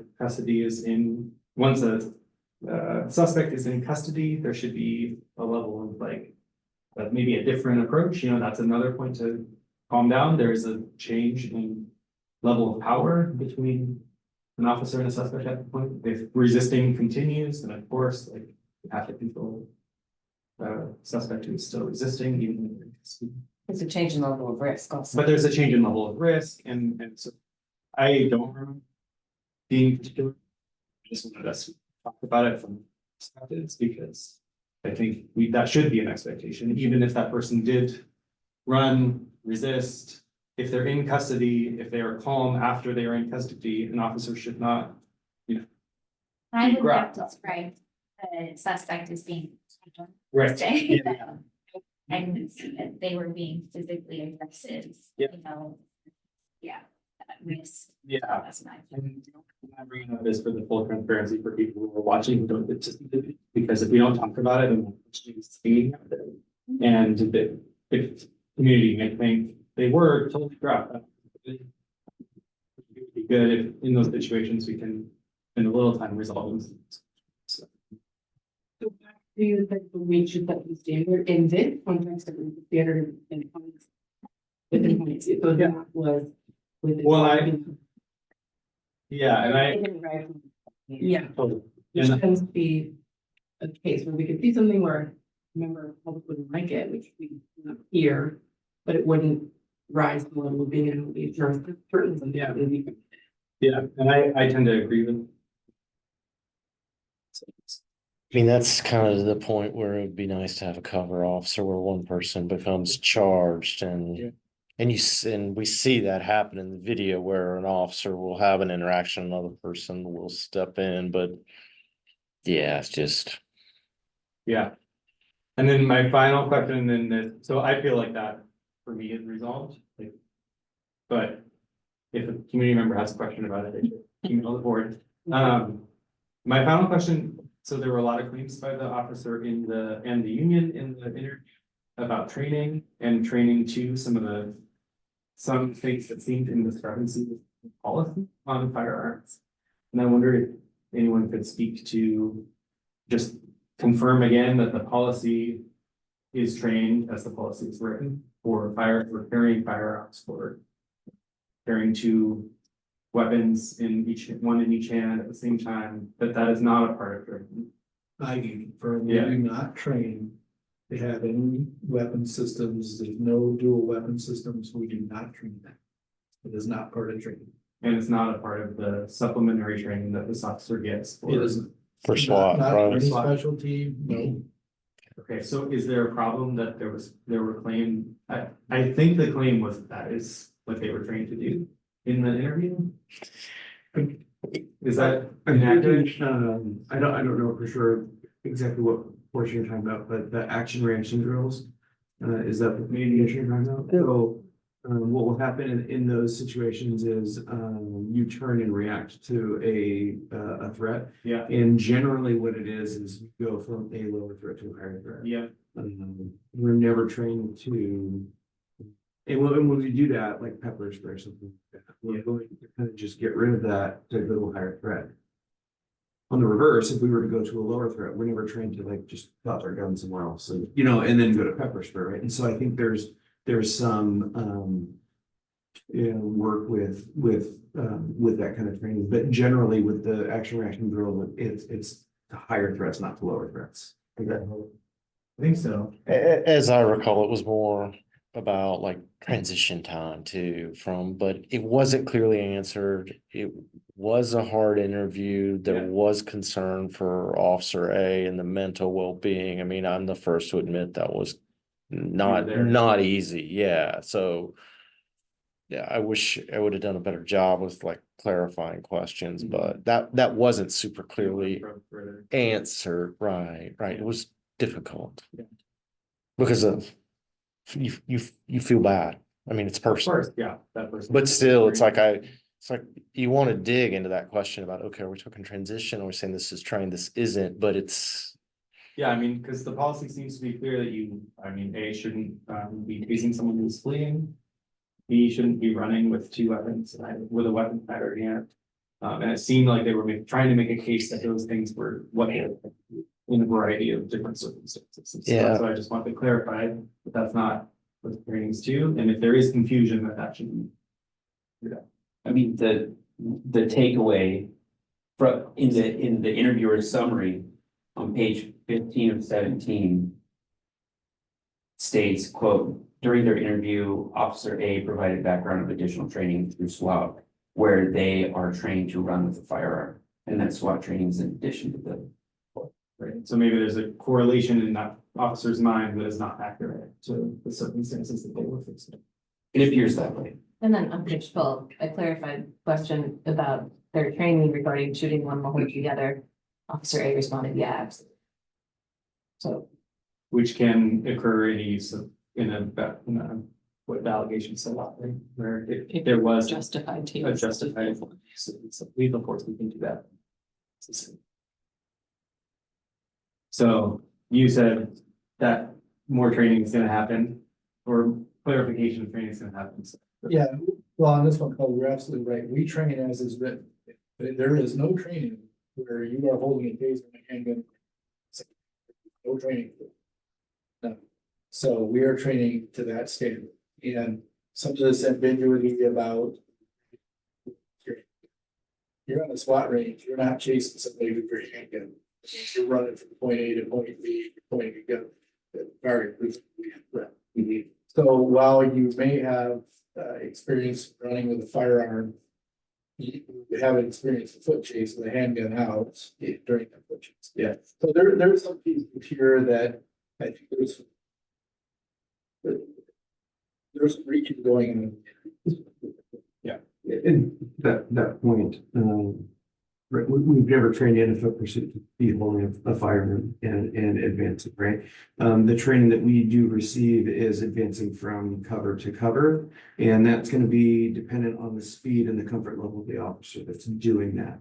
And it is a range, and so, it's a very clear area, clear turf, and there are specifics on how to safely advance, if that makes sense. And so it's not like you got a bunch of cops running around with guns. It's you're in a position of cover and you have to, potentially engage a target and then change cover.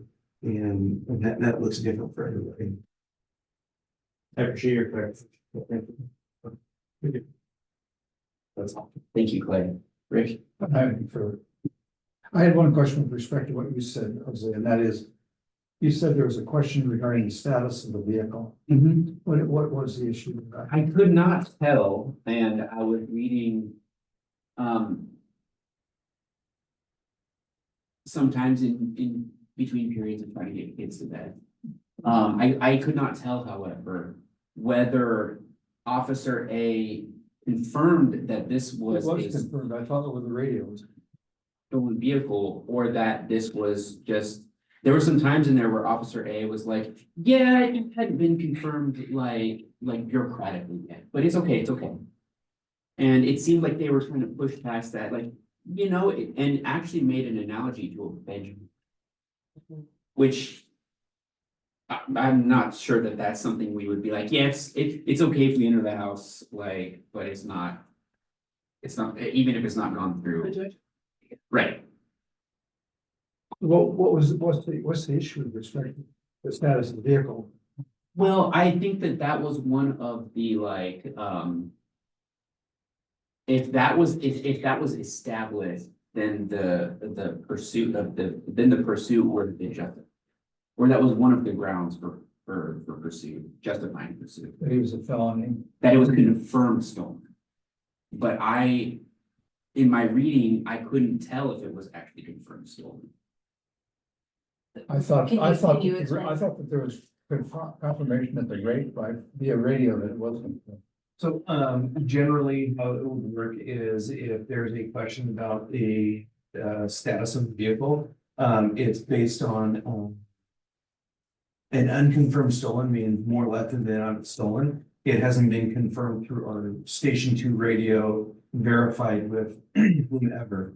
As a general rule, the way it would be unconfirmed and bench warrant isn't the same as, I think, the description. It's not a warrant signed by a judge. He failed to appear. Yeah, it's an unconfirmed warrant. That's helpful. As long as all the information that you're telling me is true, it's confirmed. We haven't looked at the picture. That kind of a thing, and it's clear to how the unconfirmed stolen vehicle would be. So the vehicle matches the color of the vehicle, the description of the vehicle, the year of the vehicle. We just haven't confirmed the VIN yet. Once that's done, yeah, it's 100% confirmed stolen. Everything else matches though, and so I guess it's kind of like you have a reasonable suspicion to stop somebody if they have a warrant or an unconfirmed, because more likely than able. But to get to that extra benefit, we're going to verify all that stuff, and it would be similar to the stolen vehicle. 99% of what we see here matches and is believed to be stolen. We just haven't checked the one thing. Yeah, I think where I got tripped up, that's really helpful. Okay. Thank you. I think where I got tripped up was on page 10 of 17, a couple paragraphs up from what you're reading. That reads, quote, I advised Officer A that they had referred to the vehicle as a, quote, unconfirmed stolen vehicle. I asked what the difference was between unconfirmed stolen vehicle, confirmed stolen vehicle, and this sentence. Officer A stated they always come out as unconfirmed stolen vehicle because of the lengthy process that happens to confirm the car is stolen. Without context, I'm like, that's quite an assumption to be making. That's my error, because I know what that means and he knows what that means, and I was like, I'll have to verify it for people that don't know. Yeah. And because he and I have an understanding of the process, I'm missing key aspects that I didn't die. So that's, Yeah. I didn't mean to set him up. The other thing, and not as a criticism.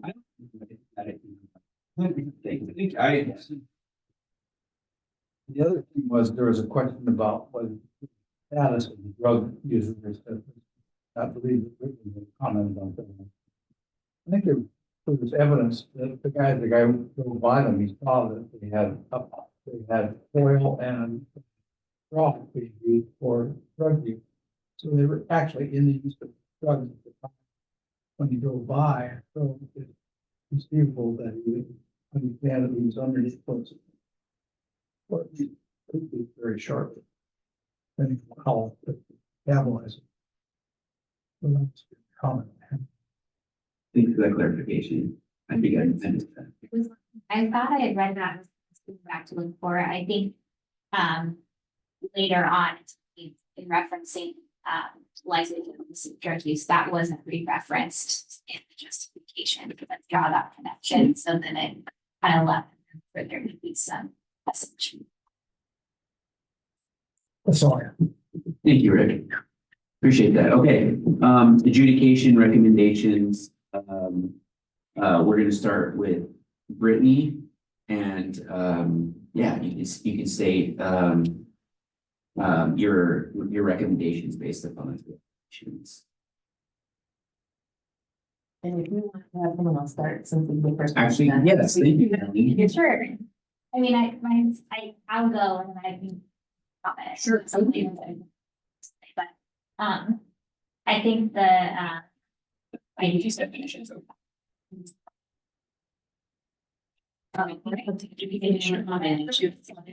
Yes, That's fair. I agree, this is fine, oh, I thought thank you, Rob. agree with all three. I just wanted to comment that I especially appreciated, it was 458.1.1 that was referenced. Like policy, is prioritizing safety and apprehending suspect effects. To be what happened in the, that especially this. I will improve each of the adjudications, specifically the judgment piece. You're talking about wellness, specifically and trauma.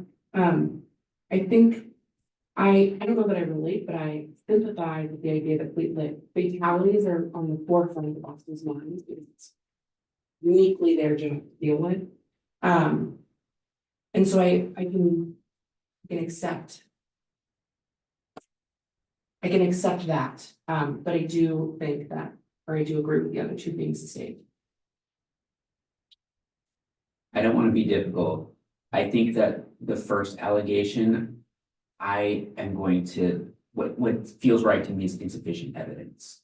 When it comes to determining judgment, I'm open to hearing about what an officer is going through in like a biological kind of process in that moment. But also in a social way. I mean, yeah, what does community safety look like, and where does personal and community safety begin and end? Sorry, I don't need to get too granular about that, but I think I feel comfortable saying I have insufficient evidence for that one. The other two, I agree with the chain of command in the auditor's office. I agree with the second two sustained, recommendation or adjudications.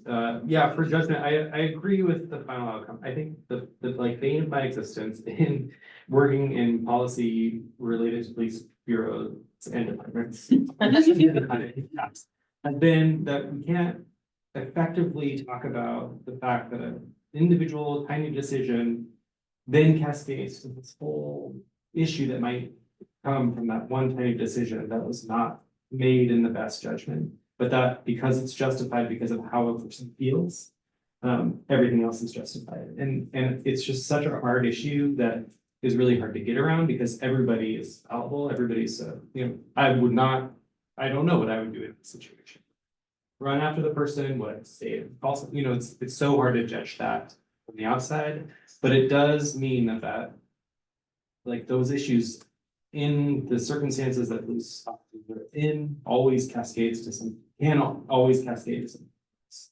And how do we get at the very first decision for someone in that situation to take a step while protecting public safety, while, you know, doing all the things that a police officer has to do? And it's just such a hard legal issue, it's a hard labor issue, and it's a hard thing to manage, but I would like to continue to do that, because it's, I don't know how we address some of the worst outcomes from policing and community safety if we can't.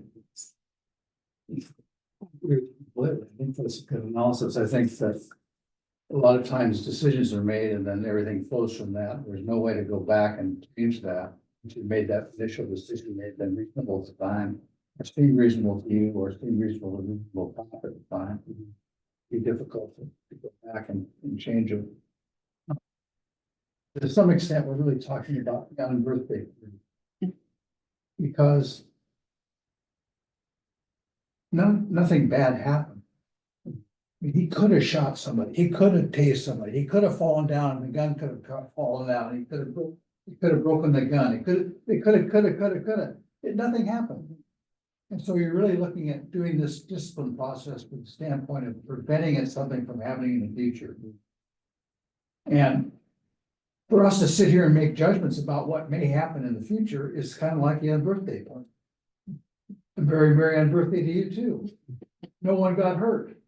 The guy was put in custody and he's fine. The police officer may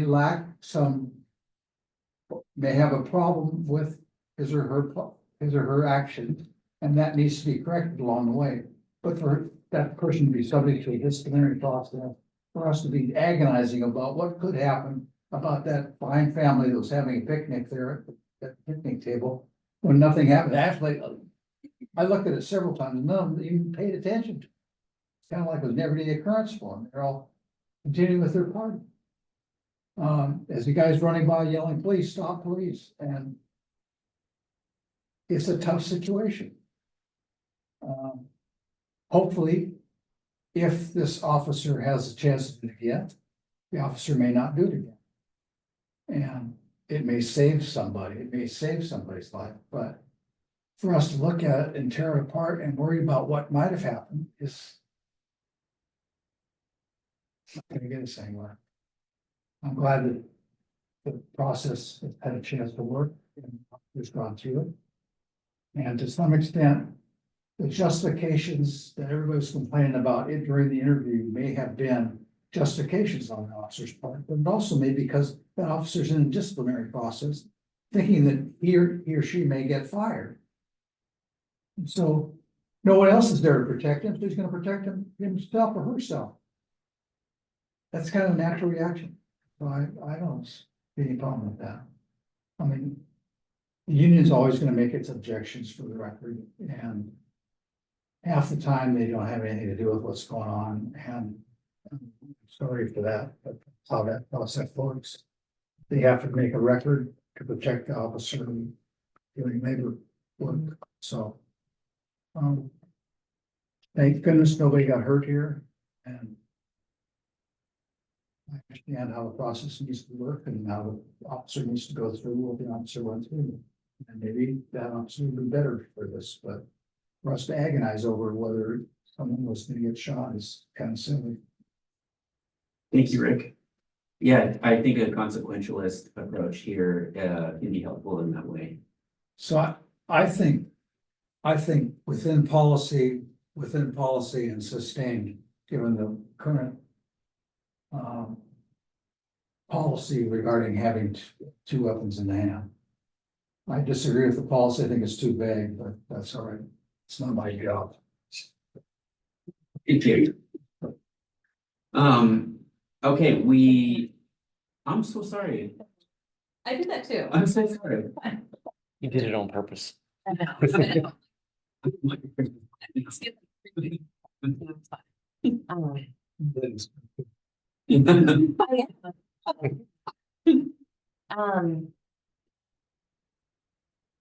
Oh, I really appreciate your comments. Now, see, this is why you skip me. I think that you're right, that our job, sometimes we can catastrophize. But I think that is part of why we're here, because we do want it to be better the next time. I also feel like Officer A is like the poster child for catastrophizing and thinking about, what my therapist, I'll go on record saying that I have a therapist, has talked about anticipatory anxiety being a problem. And I think that as a board, as a department, like there's a lot of anticipatory anxiety about what could happen in certain situations. And I think that Officer A has a lot of anticipatory anxiety about everything that's going on. All that to say, I agree with everything. Thank you. You did it. It's wonderful. All right, auditor report. So I am not the auditor.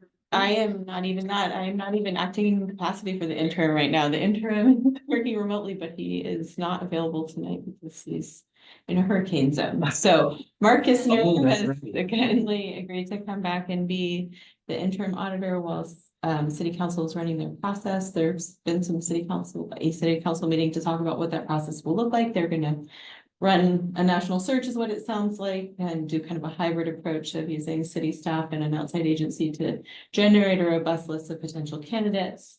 Mark has agreed to work through mid-March as the interim.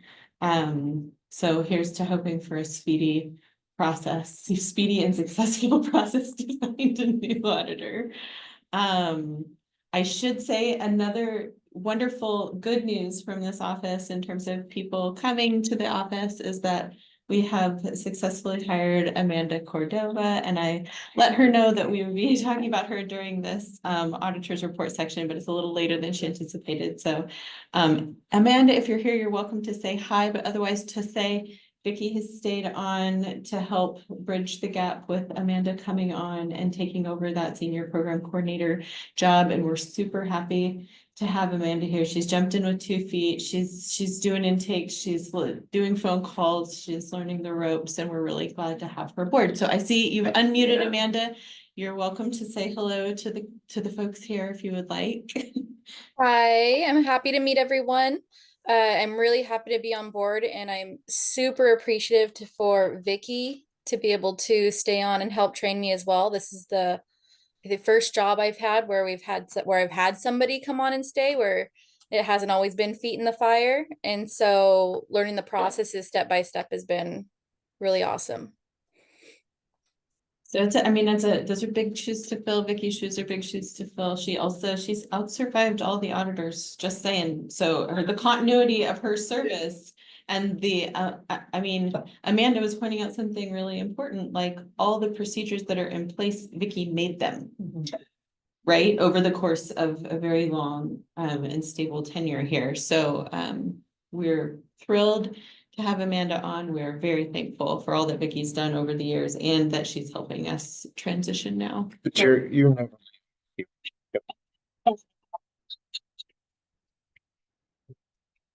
Try. This is the last meeting though for Vicki officially. Why are you unmuted, Vicky? She's definitely muted. So- Yeah, it could be storm issues too, so she might not hear, so. But no, grateful to have Amanda, really sad to see Vicki go, but excited for her to have this new venture in her life, so. Yeah, very good things for Vicki. Yep, yeah. Other things I'm trying to think. So we're in the middle of a process to fill Bernadette's unexpired term. So it'll be a short taster of a term because her term expires in June. So we're meeting tomorrow with the subcommittee, so that just as a refresher, the mayor in collaboration with the auditor creates a subcommittee to review the applications to fill vacancies on the CRB. That subcommittee meets tomorrow and will forward recommendations to council. We have 45 days to fill the seat. So it's been a really expedited process. Beatrice has done an incredible job of getting not only applicants. I mean, there are a handful of applicants in the system that are qualified to serve. So that is incredible on a super short timeline, but also to help put together the committee, get people, organize all that. And, so And in addition to all the extra things that we're all doing, so thank you. And that's going well, so we'll meet tomorrow, so you should have news. I don't know if it'll be by your next meeting, but if not, then the one after that in terms of who's likely to fill Bernadette's chair until June.